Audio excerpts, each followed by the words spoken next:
Well, welcome to C7 Online. So glad you joined us, whether you're part of our church or you are just having a look at us today, or maybe enjoying the daily inspirations that we're wanting to bring as a church to encourage us around the teachings of Jesus and how to walk a solid life. As he unpacked in the beatitudes, he talked about how a man who did his sayings and did what he said has built a house on a rock, and when the storms come, the challenges come, he's able to weather the storm. And likewise, the man who built his house on sand is someone who just hears it but doesn't do it. And so we're going through the Beatitudes, the rock solid life, and really life on its stability and its strength is really on what you stand on. And so belief is what you stand on. If I believe something, I stand on it. If someone believes something, they stand on it.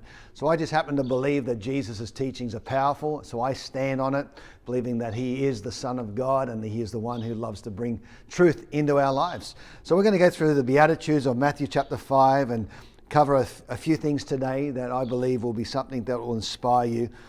Jesus speaking about oaths, about promises. He says, again, you've heard that it was said to the people long ago, do not break your oath, but keep your oaths you have made to the Lord.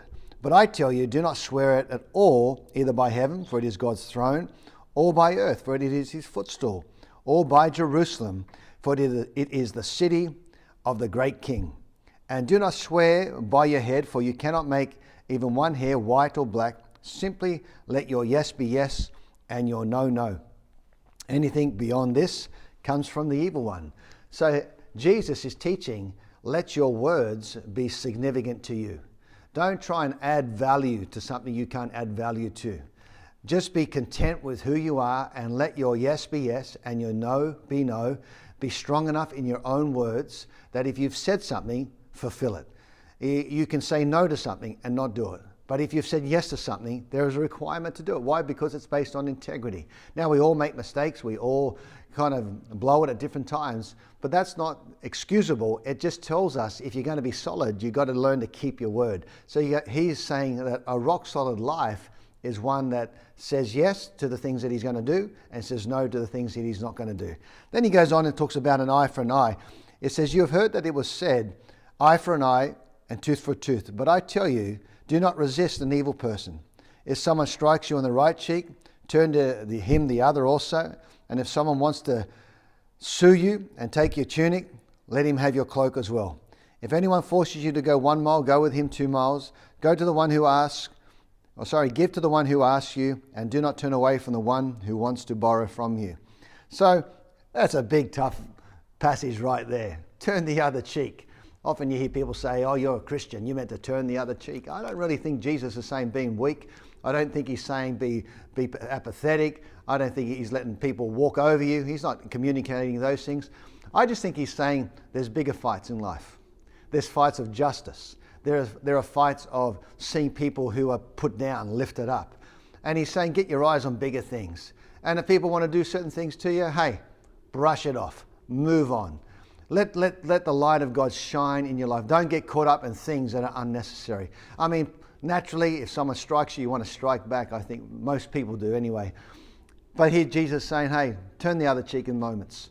There are times to not look at things, and you could, but you don't. You choose not to. Choose the bigger picture in life. Choose the greater dimension of life. Why lose your peace over a moment? There are fires to put out, and there are fires to just let them put themselves out. Today, why don't you be encouraged and go, hey, what fires do I want to put out? What fights do I really need to fight?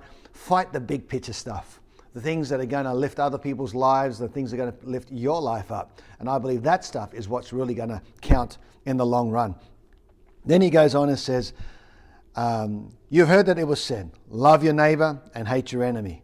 But I tell you, love your enemies and pray for those who persecute you, that you may be sons of your Father in heaven. He causes the sun to rise on the evil and good and sends rain on the righteous and the unrighteous. If you love those who love you, what reward will you get? Are not even the tax collectors doing that? And if you greet only your brothers, what are you doing more than others? Do not even pagans do that? Be perfect, therefore, as your heavenly Father is perfect. Wow, what a statement right there at the end. Be perfect as your heavenly Father is perfect. Now, I know that's impossible for me, and I know it's certainly impossible for humanity in general. We can't be perfect, and that's why we need Christ in our life. But what he is saying is that there's a greater way to live. There's a greater way to operate in. There's a greater way to establish your thoughts and your direction in life. And when things are coming against you, pray. What's he saying? Don't get tied up. Don't allow things to get on the inside of you that are going to cause you to fester and cause you to get all upset and lose the things that were causing momentum in your life. And so he's saying, hey, when you get persecuted, pray for them. Why? Give it over to God. Let God have his way in these moments. By doing that, you're staying free. These are simple, powerful truths about your word, about not responding to unnecessary fighting in your life. And when you are under the thumb or you are under the gun a little bit, then you be a prayer and you choose to love. How do you do this? Well, I believe it's the grace of God. I certainly can't do that by myself. I need him in my life. I need his strength in my life. And I need his heartbeat for humanity in order to do that. So rock solid living is based on what you believe. And believing Jesus' words and then applying them and letting your yes be yes, determining to not respond when you could respond or react when you wanted to react. And then thirdly is just making sure you have a praying spirit to those who are coming against you. And by that you bless, by that you give over to them a sense of God. You're going to do something great in their life and turn their life around. And the Christian needs to lift in these moments. It's not easy, but with God and his power, you can overcome. So today, my encouragement is to you to keep the solid life coming as you obey and you follow the words of Christ himself. And we'll look forward to turning to the next part of these passages, learning more about the rock solid life. You have a blessed day.